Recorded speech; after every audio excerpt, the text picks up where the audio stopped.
कि हम भारत में विदेशी टीवी चैनलों को आज देखते हैं, तो जितने भी विदेशी टीवी चैनल हैं, जैसे स्टार प्लस आया है, CNN है, ATN है, प्राइम स्टार है, प्राइम स्पोर्ट्स है, वगैरह वगैरह, इन सभी टीवी चैनलों पर कुछ सीरियल्स आते हैं और उन सीरियलों को भारतवासी देखते हैं और दिखाते भी भारतवासी हैं, लेकिन उनके प्लॉट सभी अमेरिका और यूरोप से आते हैं।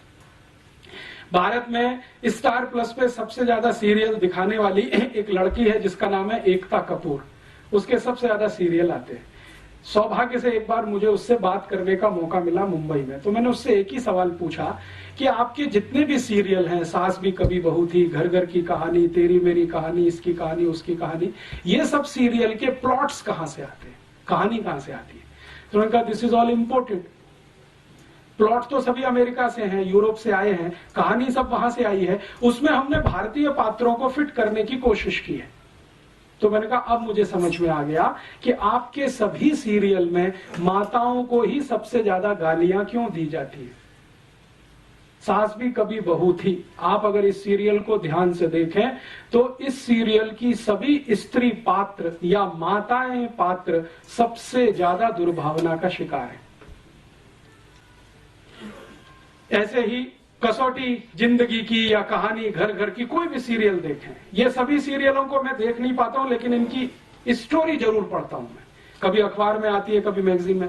तो उन सब सीरियलों में एक माता दूसरे के खिलाफ षड्यंत्र कर रही है, दूसरी तीसरे के खिलाफ, तीसरी चौथी के खिलाफ, ननद भाभी के खिलाफ, भाभी ननद के खिलाफ, माता जो है किसी और के, इसी तरह के षड्यंत्र षड्यंत्र षड्यंत्र माताओं के बीच में सबसे ज्यादा, पुरुषों में कुछ कम, क्योंकि ये सब इंपोर्टेड प्लॉट्स हैं, यूरोप से आए हैं मेरे, तो वहां तो माता तो कुछ है नहीं, तो उसके खिलाफ षड्यंत्र भी हो तो कोई महत्व की बात नहीं है। यहां तो बहुत कुछ उसी पर निर्भर है, लेकिन हमने चूंकि आयातित किया हुआ है, उसको हिंदुस्तान का थोड़ा मिर्च मसाला लगा के पेश किया हुआ है, तो सभी सीरियल उसी तरह के दिखाई देते हैं इस देश में।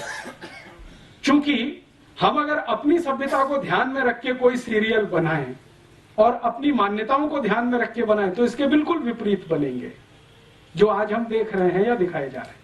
अच्छा, मैंने जब इनको कहा कि एकता कपूर को कि आप कोई भारतीय मान्यताओं के आधार पर भी, तो उनका आप प्लॉट बना के दे दीजिए, हमारी दिमाग में तो आता नहीं है, क्योंकि हमने तो जो पढ़ा लिखा है वो सब कुछ इसी तरह का है, मॉडर्निज्म का, यूरोपियनिज्म का, अमेरिकनिज्म।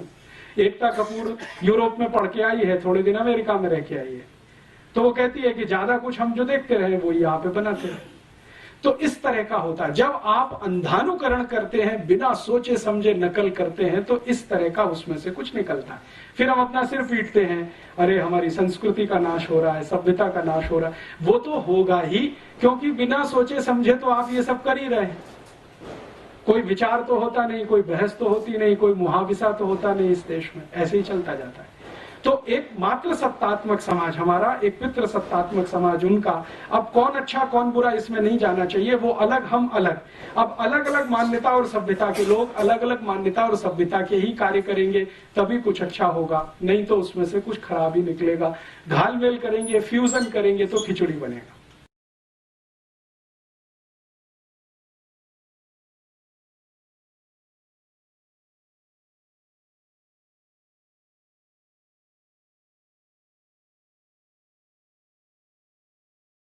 मेरा हो मन स्वदेशी, मेरा हो तन स्वदेशी, मर जाऊं तो भी मेरा होवे कफन स्वदेशी।